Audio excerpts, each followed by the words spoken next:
सुजेश और मैं आप लोगों को पढ़ा रहा था इलेक्ट्रोस्टैटिक्स चैप्टर। उसमें हम लोग क्वेश्चंस कर रहे थे और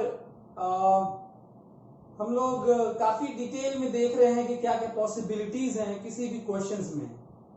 तो यहाँ पे हम लोग बात ये किए थे कि कैपिटल क्यू फिक्स है,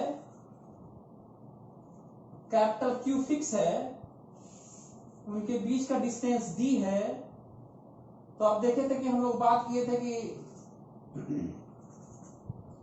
मिड पॉइंट से x दूरी पर एक चार्ज q है,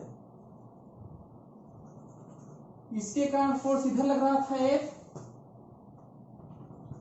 इसके कारण फोर्स इधर लग रहा था F। ये डिस्टेंस x दिया गया था, ये दूरी अपने से हम लोग थीटा इसको माने थे, सामने भी थीटा हो गया था। हम लोग देखे थे कि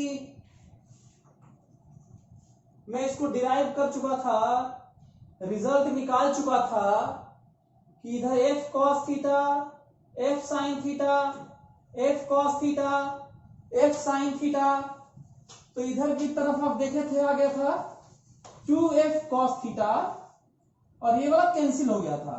और हम लोग देख चुके थे कि f नेट आया था 2f cos थीटा और f की वैल्यू इन सब पे लिखने पे हम लोग के पास इंफॉर्मेशन मिला था 2kqx by x square plus d square by 4 to the power 3/2। आप लोगों को याद होगा तो एक और चीज आप लोग ध्यान दिए होंगे, मैं कहा था कि जब चार्ज को जब x के टर्म में निकाल लिए तो आप देख रहे हैं f नेट x पर डिपेंड कर रहा है और इतने खतरनाक ढंग से कर रहा है कि ये सोच पाना कि इसका ग्राफ कैसा होगा बड़ा मुश्किल है। अननोन ग्राफ बहुत खतरनाक होता है और लेकिन ग्राफ खींचना है। ऐसे चीजों का जब ग्राफ खींचना होता है तो हमें स्टेप्स, बहुत सारे बच्चों का एनालिसिस ग्राफ वाला ही बहुत कमजोर होता है।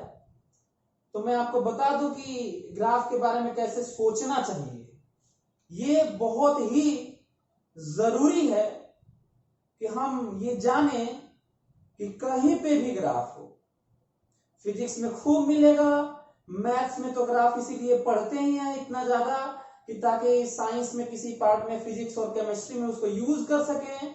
बहुत सारे ग्राफ की जरूरत तो कॉमर्स में, इकोनॉमिक्स में भी पड़ती है।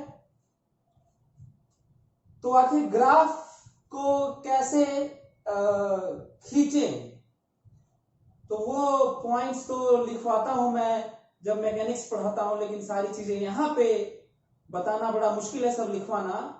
लेकिन बस याद दिलाना चाहूंगा, यदि आप नोट्स नहीं बना तो भी कोई जरूरी नहीं है कि आप उसको लिखें पॉइंट्स को, बल्कि अगर मन करता है तो लिख भी सकते हैं। लेकिन मैं आपको याद दिला दूं कि कैसे सोचना चाहिए। पहला पॉइंट ग्राफ के लिए हमें यह देखना होता है कि जिनका ग्राफ खींचना है, जिन दो क्वांटिटीज का, यदि एक उसमें से कांस्टेंट है और जिसका खींचना है वही कांस्टेंट हो सकता है, एक तो वेरिएबल रहना ही है। तो जो कांस्टेंट है तब रिलेशन मत खोजिएगा और बहुत ही सिंपल सा ग्राफ होता है।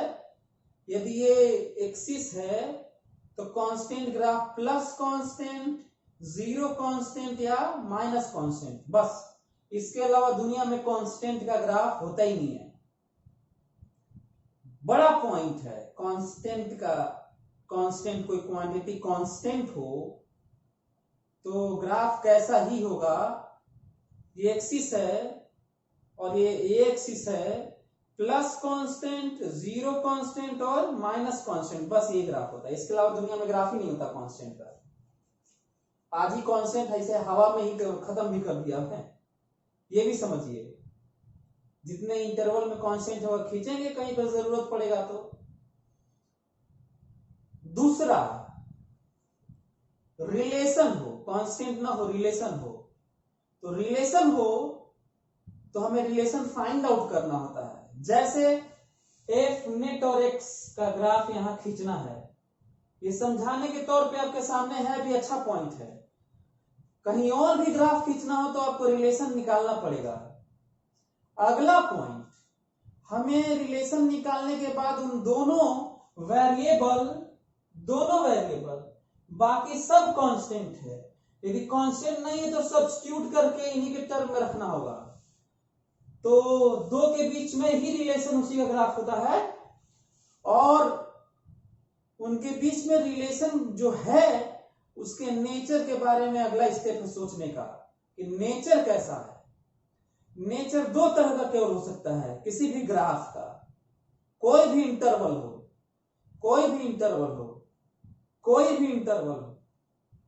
या तो स्ट्रेट लाइन होगा या तो कर्व होगा।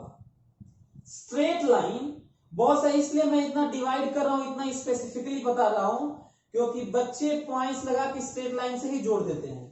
जहां बहुत सारे लोगों को यही मालूम है, y बराबर mx प्लस सी पावर वन, बाकी दोनों कांस्टेंट वेरिएबल। तो जो दो वेरिएबल है उनके पावर 1 हो केवल, इस तरह का लीनियर रिलेशन हो तो ग्राफ स्ट्रेट लाइन होता है, नहीं तो स्ट्रेट लाइन हो ही नहीं सकता। तो आप जान लीजिए कि क्या जो रिलेशन निकाले हैं क्या पावर 1 है। अच्छा, वेरिएबल से घबराना नहीं है, ये तो मैं वाई एक्स माना हूं, वी टी पी एक्स के P I T I Q F X F V. दुनिया में कोई भी दो क्वांटिटी के भी दो क्वांटिटी कोई भी हो, जैसे यहां पे पावर 1, यहां पर पावर 1 ही नहीं है, केवल यही केवल होता तब तो हो जाता है। यहां भी देखो कितना खतरनाक बैठा हुआ है, स्ट्रेट लाइन नहीं हो सकता, कैंसिल, स्ट्रेट लाइन नहीं है। स्ट्रेट लाइन होता है, स्ट्रेट लाइन तो बड़ा आसान होता है, दो पॉइंट निकालना, लगा के खींच दिया, तो स्ट्रेट लाइन आसान होता है।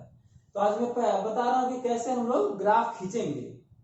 अगला स्टेप, क्या जो रिलेशन है यदि कर्व है तो क्या हम सोच पा रहे हैं सर्कल है, पैराबोला है, हाइपरबोला है, क्या उस तरह के कुछ है, साइनसॉइडल है, टैन है, कॉस है, सेक है, लॉग है, एक्सपोनेंशियल, क्या है?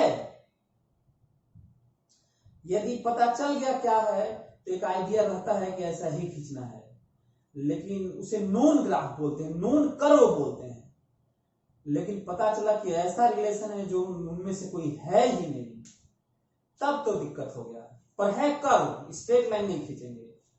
तो ये वही वाला है जो अननोन है, जो मालूम नहीं है। अगला स्टेप हमें ये निकालना होता है, कुछ पॉइंट पे हमें वैल्यूज निकालनी होती है, कुछ पॉइंट पे हमें वैल्यूज निकालनी होती है। हर ग्राफ में कुछ पॉइंट पे वैल्यूज, एक्स रख के ये रख के ये, इस टाइप का, जनरली इसी को रख के क्वांटिटी को वैल्यूज निकालते हैं। और जब इस तरह का अननोन खतरनाक ग्राफ हो और आइडिया लगे कि 0 से बढ़ के फिर घट गया, चाहे घट के बढ़ गया, इस तरह का भी आइडिया हो, तो जरूर लोकल मैक्सिमा मिनिमा निकालना चाहिए। ये मैं लिखवा नहीं रहा हूं, आपका मन करता है तो लिख सकते हैं, लेकिन हालांकि इस तरह के नोट्स बनाने का कोई फायदा नहीं होता, बल्कि ये प्रैक्टिस से आप ज्यादा अच्छे से सीख पाएंगे। तो अब ये पॉइंट अब नीचे और फिर इस पर ग्राफ खींचते हैं, ठीक है। चलिए देखते हैं। मैटर ये नहीं करता कि मैं आपको बहुत कम बताया, मैटर ये करता है कि मैंने पूरे साइंस को कवर किया, पूरे फिजिक्स को कवर किया। मैं बार बार ये रिपीट करूंगा क्योंकि जो मैं बताता हूं वो इतना डिटेल होता है कि केवल एक दो क्वेश्चन से उन सारी चीजों की बात हो सकती है जो कहीं और जरूरत पड़े। एनीवे, आप लोगों को याद भी होगा कि इसका मैक्सिमम मिनिमा के नाम पे फॉर मैक्सिमम एफ नेट को हम लोग D F net by D x जो हमेशा करना होता है 0 किए थे, तो आया था ध्यान दिए होंगे x बराबर d/2√2, ध्यान दिए होंगे आप तो। जब यहां पे जब चार्ज यहां पर होगा, ये दोनों तो फिक्स है, चार्ज यहां पर होगा तो इन दोनों का फोर्स उल्टा लग रहा होगा, कैंसिल 0। जब ऊपर गया होगा तो फोर्स कुछ लगने लगा होगा, और ऊपर गया होगा तो फोर्स और लगने लगा होगा, बढ़ते बढ़ते कहीं मैक्सिमम हुआ होगा और फिर इसको घटना था। आपको याद होगा यही रीजन है कि मैं 2 पॉइंट निकाला था, कहा था x बराबर 0 पे F नेट 0, x बराबर 0 पे F नेट 0 और x इनफाइनाइट पर F नेट 0 लिमिट निकालना था। बल्कि मैं इसकी भी बात किया था कि जब ये ऊपर जा रहा होगा तो थीटा कम हो रहा होगा, ऊपर जा रहा होगा तो थीटा कम हो रहा होगा, और कॉस थीटा कम हो रहा होगा तो कॉस थीटा बढ़ रहा होगा, पर f की वैल्यू घट रही होगी। ये बढ़ रही होगी, बात बढ़ रही होगी और घट रही होगी, मिला के ऐसी हो रही होगी कि 0 से बढ़ बढ़कर मैक्सिमम हुआ होगा, फिर घट कर ये 0 हो गया होगा। ये भी बात किया था कि इनफाइनाइट पे 0 होना ही चाहिए, क्योंकि इनफाइनाइट पे इसका भी फोर्स 0 होगा, इसका भी फोर्स 0 होगा, आपको याद होगा। तो यही कारण है कि जब मैं ये, अच्छा हाँ, ये भी ध्यान दिया हुआ है कि जब हम डिफरेंशिएट करके 0 करते हैं और ये मिलता है, जो पिछले क्लास में ये सब प्रूव कर चुका हूं, जो नहीं देखे होंगे पिछला क्लास से ही देखें, क्योंकि ये डिस्कशन पिछले क्लास से ही कैरी है। तो ये वैल्यू इसमें रखेंगे, आप लोग सभी लोग वीडियो पॉज करिए और ये वैल्यू यहां रखिए, ये वैल्यू x की वैल्यू यहां और यहां रखिए, और आप निकालिए कि ये मैक्सिमम की वैल्यू 16 K³/3√3d² आती है। इसका मतलब इस क्वेश्चन में जितना भी मैं डिस्कशन कर रहा हूं उसमें एक क्वेश्चन तो यही है, एक क्वेश्चन ये है, एक क्वेश्चन ये है, एक क्वेश्चन ये है, एक क्वेश्चन ये है, स्टेटमेंट में बहुत सारे क्वेश्चन है, एक क्वेश्चन इस पे बातचीत है, और एक क्वेश्चन अब जो करने जा रहा हूं जो बहुत ज्यादा जरूरी है, बहुत पॉपुलर है, ग्राफ खींचने जा रहा हूं मैं। तो ग्राफ खींचता हूं मैं, देखते हैं ग्राफ, देखते हैं। ये देखिए ग्राफ,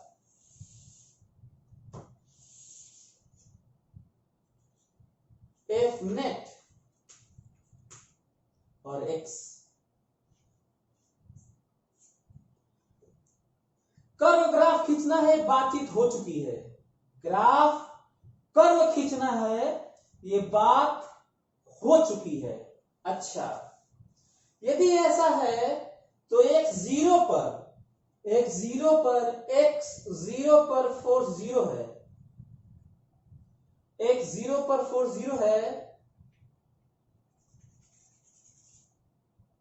और यदि मैं इसको कहूं कि ±2 मैक्सिमम मैग्नीट्यूड के नाम पर, तो ये है x बराबर d/2√2 है, और ये वाला है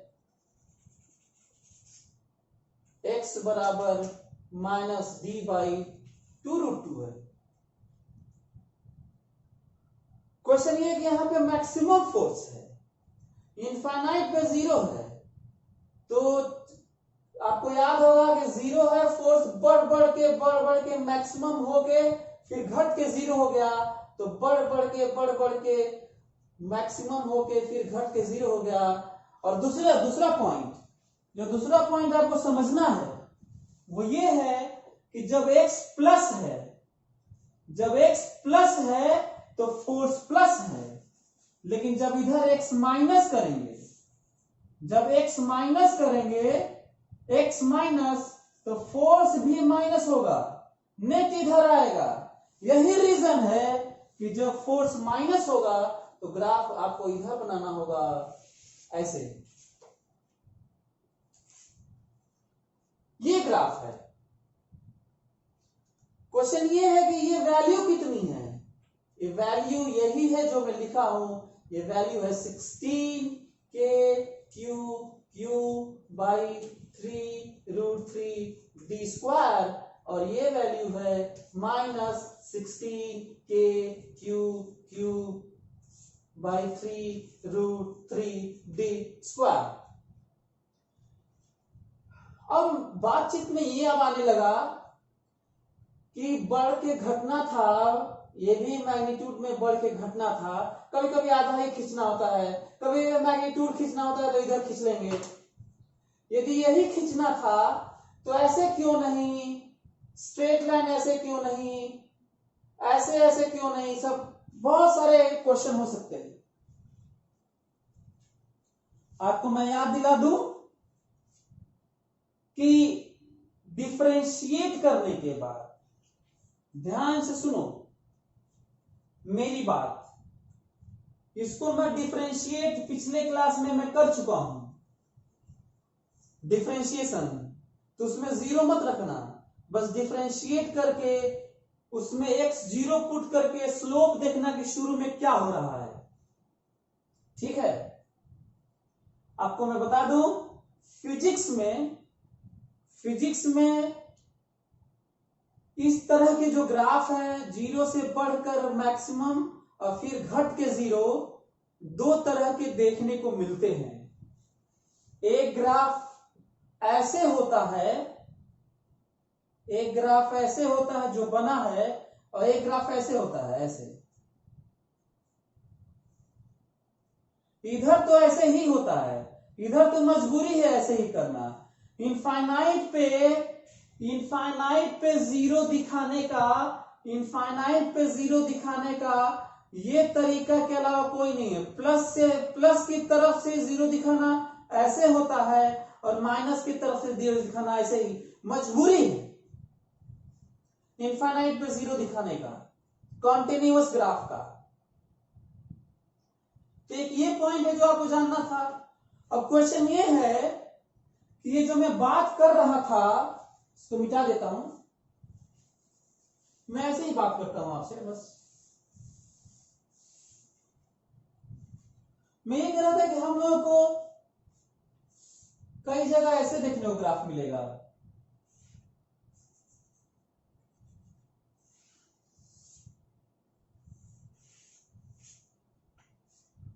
ऐसे। अब ये नहीं समझ रहा है कि ये वाला कब बनेगा, ये वाला कब बनेगा। आपको बड़ा सरप्राइज होगा ये जान के कि बहुत कम लोग इसका ध्यान दे पाते हैं। यही कारण है कि कोटा के कई कोचिंगों में स्टडी मटेरियल में ग्राफ गलत खींचे हुए हैं कई जगह। मैं नहीं कह रहा सारे ग्राफ, लेकिन जब ऐसी बात आई है तो कई किताब में ग्राफ गलत खींच दिए हैं, और कई स्टडी मटेरियल में ग्राफ गलत खींच दिए हैं। रीजन क्या है, वो वही वाला बना देते हैं झटके में, जबकि कहीं ये वाला होता है, कहीं ये वाला होता है। कैसे चेक हो कि कौन सा वाला बनाना है? एक ही तरह का लग रहा है, बढ़ के घट जाना इनफाइनाइट पे जीरो, बढ़ के घट जाना इनफाइनाइट पे जीरो, एक ही तरह का लग रहा है। तो आखिर अंतर क्या है? जरा अंतर देखो तो, ये देखो कैसे शुरू हुआ है, जीरो से शुरू हुआ है। स्लोप जीरो से, वैल्यू तो इसका भी जीरो है और वैल्यू तो इसका भी जीरो है, लेकिन स्लोप देखो, इसका स्लोप जीरो से शुरू हुआ है और ऐसे होके ऐसे हुआ है, और इसका स्लोप जीरो से शुरू नहीं हुआ है। तो यही चेक करना है कि स्लोप निकालना है। जब भी किसी चीज को डिफरेंशिएट किया जाता है तो स्लोप देता है। तो आप इसको डिफरेंशिएट करिएगा, मैं करके दिखाया हूं पिछले क्लास में, और उसमें x जीरो रखना, x जीरो इसलिए रखना ताकि शुरू में ही स्लोप पता चले। और तुम x जीरो रखना और स्लोप जीरो नहीं आएगा, स्लोप प्लस आएगा। प्लस आएगा तो ऐसे शुरू होगा जो शुरू हुआ है, माइनस आएगा तो ऐसे शुरू हुआ, जो कहीं और मिल सकता है, हालांकि अभी तक नहीं देखा, और 0 होगा तो ऐसे शुरू होगा, और प्लस होगा तो ऐसे। ये समझना आपको। तो एक ये पॉइंट है। दूसरा, अच्छा हाँ, कहां पे इस तरह का मिलता है ये भी बता दूं। अभी तो आप देख रहे होंगे 2 पॉइंट चार्ज है, कहीं पे रिंग वाला क्वेश्चन होता है, कहीं पे डिस्क वाला होता है, कहीं पे हॉलो स्फीयर होता है, कहीं पे सॉलिड स्फीयर होता है, कहीं पे सिलेंडर होता है, कहीं पे वायर होता है। इतने सारे अरेंजमेंट आपके कोर्स में है, और इससे ज्यादा है भी नहीं वैसे। इसी तरह के अरेंजमेंट आपको देखने को मिलेंगे। और डिस्क वाले में इस तरह की बात आने लगती है, जो यहाँ पर चाहे मैग्नेटिज्म में भी इस तरह की बात आने लगती है, ईएमआई इंडक्शन में भी बात आने लगती है, जो आगे पढ़ेंगे। अभी इन सबसे घबराना नहीं है। तो ग्राफ हो गया। इमेजिन करिए, कुछ और भी इसी में बात कर लेते हैं। इसको मिटा लेता हूं, ये तो मैं सिखाने के लिए आपको बस बता दिया था। तो ये कब ग्राफ बनाओगे? जब शुरू में स्लोप 0 होगा, और शुरू में स्लोप 0 नहीं होगा तो ऐसे होगा। तो स्लोप 0 वाला नहीं है, आप निकाल लीजिएगा, देख लीजिएगा।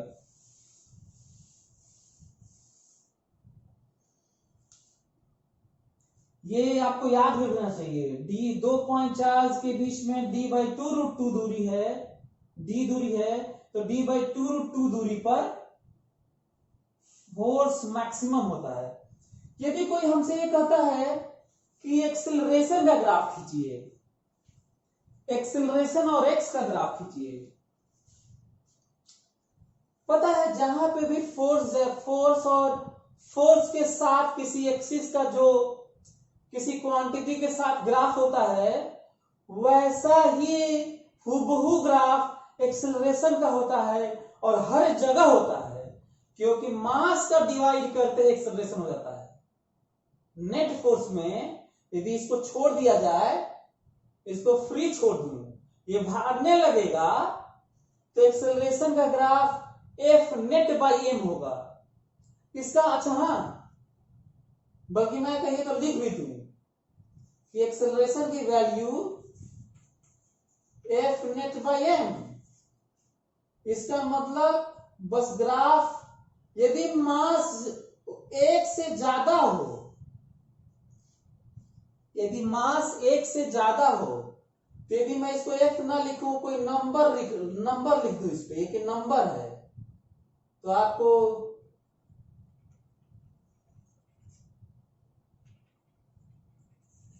एक्सेलरेशन ऐसा मिलेगा। यदि m1 हो, तब तो एग्जैक्ट यही ग्राफ मिलेगा। ये मैं तब बात कर रहा हूं जब m 1 से बड़ा हो, ये तब होगा जब m1 हो। अच्छा, m1 से कम हो, 1 kg से कम हो, 0.5 kg हो, 0.1 kg हो, 0.01 kg हो, 1 से कम हो, तो एक्सेलरेशन का ग्राफ ऐसा हो जाएगा।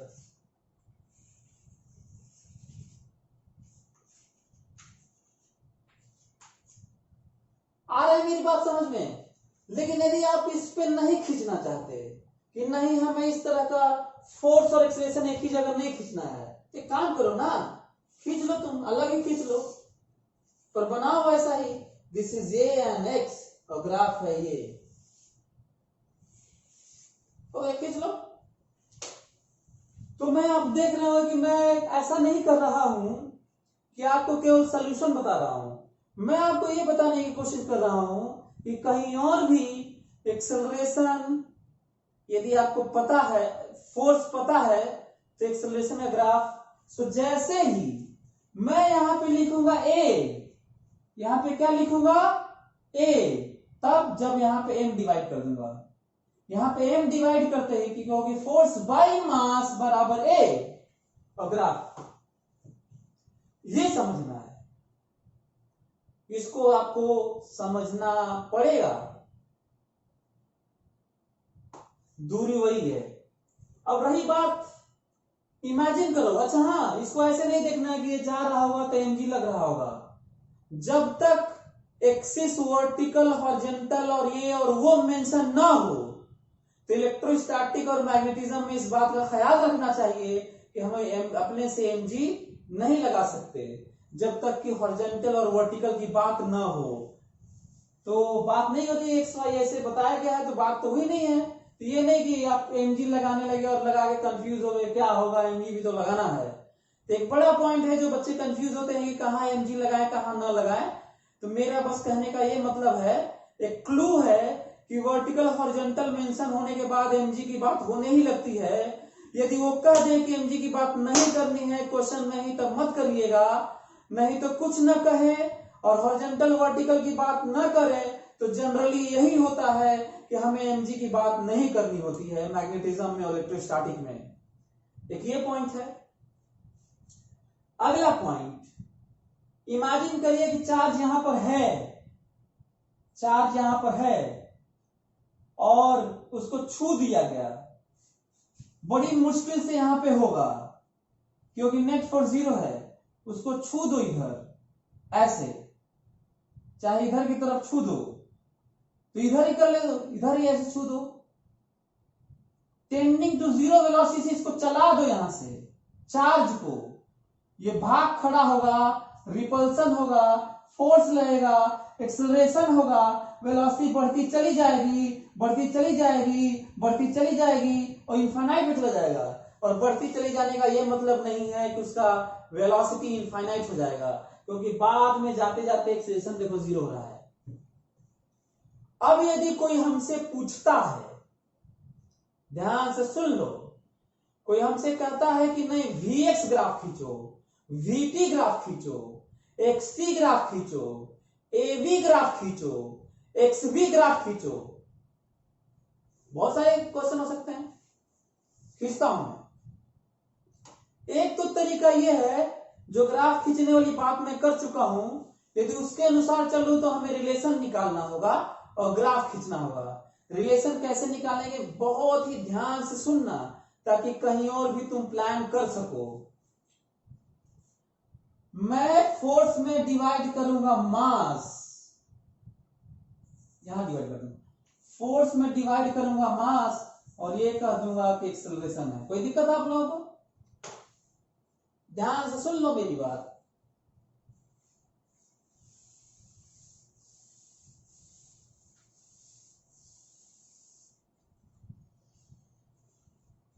ए है, अब ये एक्सेलरेशन एक्स का फंक्शन है, एक्स पर डिपेंड कर रहा है, और जब एक्सेलरेशन किसी चीज पर डिपेंड करे मतलब वेरिएबल हो तो आप तीन इक्वेशन नहीं लगा सकते, v बराबर u plus A T, s बराबर U T plus half A T square और v स्क्वायर बराबर यू स्क्वायर प्लस 2as नहीं लगता। ये तीनों केवल तब लगता है जब एक्सेलरेशन क्या होता है, कांस्टेंट होता है। ये तो अपने आप में इतना बड़ा स्टेटमेंट है कि बहुत अच्छे अच्छे बच्चे, मेहनती बच्चे गलती कर करके और बड़ा अच्छा नहीं कर पाते। तो जो मैं बात बोलता रहता हूं उसको ध्यान से सुना करो कि वो तीन इक्वेशन जो 9th क्लास से रटे हो केवल कब लगता है, जब तीनों तब लगता है जब एक्सेलरेशन कांस्टेंट होता है। एक्सेलरेशन कांस्टेंट नहीं है, और जब एक्सेलरेशन कांस्टेंट नहीं होता है तो फिर इंटीग्रेट डिफरेंशिएट करके बड़ी मेहनत से रिलेशन आता है, उसके बाद ग्राफ खींचे जाते हैं। क्या किया जाता है वो भी बता दो, बस यहीं पे लिखा जाता है dv बाई dx, a की जगह v dv बाई dx लिखा जाता है, a की जगह कहीं पे dv बाई dt भी लिखा जाता है और कहीं पे v dv by dx। dv by dt तब लिखा जाता है जब a t के टर्म में हो, और जब a x के टर्म में हो तो v dv बाई dx लिखा जाता है, और k q q x by m x square plus d square by 4 3 by 2। x इधर लेके जाओ, इस x को इधर लेके जाओ, इंटीग्रेट करो, पूरी मैथ्स कठिन वाली तुम्हारे सामने होगी, बहुत अजीब सा एक्सप्रेशन आएगा, बड़ा खतरनाक होगा, बड़ी मेहनत करनी पड़ेगी, लेकिन फिजिक्स है ना, उसको सोच के भी खींचा जा सकता है। तो मैं सोच के खींचता हूं, हालांकि आप घर पे इसको करिएगा, और मैं सोचता हूं इसके लिए ग्राफ खींचता हूं। मैं देख पा रहा हूं x के साथ में, x के साथ में मैं देख पा रहा हूं शुरू में वेलोसिटी जीरो, शुरू में जीरो वेलोसिटी छुआ गया था, ऐसे started from tending to zero velocity, velocity बढ़ती गई। इस पे जरा गौर करो, एक्सेलरेशन हमेशा उधर पॉजिटिव है, इधर की तो बात ही नहीं करनी है, तो ऊपर ही जा रहा है, उधर ही ग्राफ खींचना है। जरा गौर करो, एक्सेलरेशन हमेशा प्लस है, एक्सेलरेशन हमेशा प्लस है, तो वेलोसिटी हमेशा बढ़ ही रही होगी। सबसे ज्यादा वेलोसिटी यहाँ पे तेजी से बढ़ रही होगी, क्योंकि एक्सेलरेशन मैक्सिमम है। इसका मतलब v x के साथ में वहां पर acceleration maximum v dv by dx value maximum होगा, ये समझना है। x इनफाइनाइट होते होते v एक पर्टिकुलर वैल्यू होगी, ये v एक पर्टिकुलर वैल्यू होगी,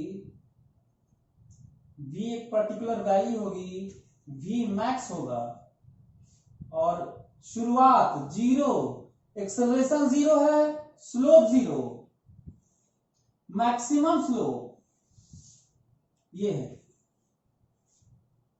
और योमो d/2√2 है। एक ही तरफ का ग्राफ है, यदि इधर छू देंगे तो वेलोसिटी माइनस हो जाएगी, और ये इधर की तरफ हो जाएगा, ऐसे। अब आप ये सोच रहे होंगे कितना जल्दी ये कैसे, तो आप घर पे करके देख लीजिएगा। मेरे दिमाग में साफ था कि जीरो वेलोसिटी होगी, ऊपर वेलोसिटी बढ़ती चली जाएगी, पर इनफाइनाइट नहीं होगी, क्योंकि बढ़ने का रेट बाद में घट के जीरो हो चुका है, क्योंकि एक्सेस जीरो है। अब ये वाला वैल्यू हम लोग या तो आप एक करके निकाल लीजिए, या तो हम आगे आपको पढ़ाएंगे, बाद में आपको, जैसा कि मैं बता रहा हूं कि x इनफाइनाइट रख के v मैक्स निकाल सकते हैं। बल्कि होम असाइनमेंट ले लीजिए कि what is value of v max case में, जो इनफाइनाइट पे होगा, ठीक है। यदि कोई कहता है कि नहीं, आप हमको at vt ये सब एक्सप्रेशन खींचिए, ग्राफ खींचिए बिना, तो क्या करना है आपको, जब ये dx इधर लेके चले गए होंगे तो आपको vx मिलेगा, vx पूरा डिटेल सुनो, vx मिलेगा। तुम v की जगह लिखना dx/dt, यहां पे लिखना dx/dt, ये तुम्हें मिलेगा vx fx, फिर लिखना dx/fx dt, और तुम्हें मिल जाएगा xt रिलेशन मिल जाएगा, xt। और जैसे ही तुम्हें xt मिलेगा, जैसे ही तुम्हें xt मिलेगा, डिफरेंशिएट करना तुम्हें vt मिलेगा, और फर्दर डिफरेंशिएट करना तुम्हें at मिलेगा। ये तुम्हारा काम है। मैं आपको एक्स्ट्रा साइंस के नाम पे पढ़ा रहा हूं। एक्स्ट्रा साइंस का ये मतलब नहीं कि कोर्स के बाहर है, बस मेरा एक्स्ट्रा साइंस का ये मतलब है कि बड़ी मुश्किल से ये बात शायद एग्जाम में आए, लेकिन शायद इसलिए लगा रहा हूं क्योंकि आ सकता है। तो यदि मैं इसको हटा दूं ऐसे और कहूं कि सोच के खींचना है, सोच के खींचना है xt ग्राफ, यदि सोच के खींचना है xt ग्राफ, तो xt ग्राफ सोच के खींचता हूं, और xt ग्राफ आप देखिए, सोच के खींचता हूं। xt ग्राफ जीरो से शुरू होगा, और एक समय ऐसा आएगा कि स्लोप कांस्टेंट हो जाएगा, क्योंकि कांस्टेंट रेट से x बढ़ रहा होगा। यदि कोई हमसे पूछता है कि आप हमको vt ग्राफ खींचिए, vt ग्राफ खींचिए, तो मेरे दिमाग में शुरू में 0 और इनफाइनाइट टाइम बाद ये तो कांस्टेंट हो ही रहा होगा इसी की तरह। हमसे कोई कहता है कि नहीं 80 ग्राफ खींचिए, तो हमें साफ दिख रहा है 80 ग्राफ। शुरू में 0 रहा होगा, फिर ऐसे होके इनफाइनाइट पे 0 हो जाना है। तो आप देखिए किस तरीके से ग्राफ की चीजें बदलती चली जा रही हैं। ये सब ग्राफ आप नोट डाउन कर लीजिए, इन पे बातचीत करते रहिएगा, और जैसा कि मैं बताया हूं कि आप घर पे एक बार ट्राई करिए। और ग्राफ के लिए मैं आपको बात कर चुका हूं कि किस तरीके से हमें कहीं पे रिलेशन से फर्दर रिलेशंस पाए जा सकते हैं, जैसा कि मैं दिखा चुका हूं। और ये बात केवल यही की नहीं है, पूरे मैकेनिक्स में, मैग्नेटिज्म में, इलेक्ट्रोडायनामिक करंट में, हर जगह पूरे फिजिक्स में भरा मिलेगा। और मैं यही नहीं बल्कि मैं कहूं कि इसी तरह की सोच के साथ में आपको कठिनाई होती है, तो ये भी गलत नहीं है। तो धीरे धीरे मैं आप लोगों को बताऊंगा कैसे हम लोग किसी चीज को बिल्डअप करें। अभी फिलहाल इतना ही, आगे फिर से मिलेंगे। और अभी ये कंटिन्यू है, अभी बहुत ज्यादा बात करनी है इस पे। अगले क्लास में मैं बात करूंगा आपसे कि किस तरीके से डी माइनस चार्ज होगा तो ये ऑसिलेट करेगा। तब तक के लिए आप सोचते रहिए, अपना ख्याल रखिए और मेहनत करते रहिए, अपने ब्रेन को ट्रेन करते रहिए, ट्रेनिंग देते रहिए, रीवायरिंग आप ब्रेन करते रहिए।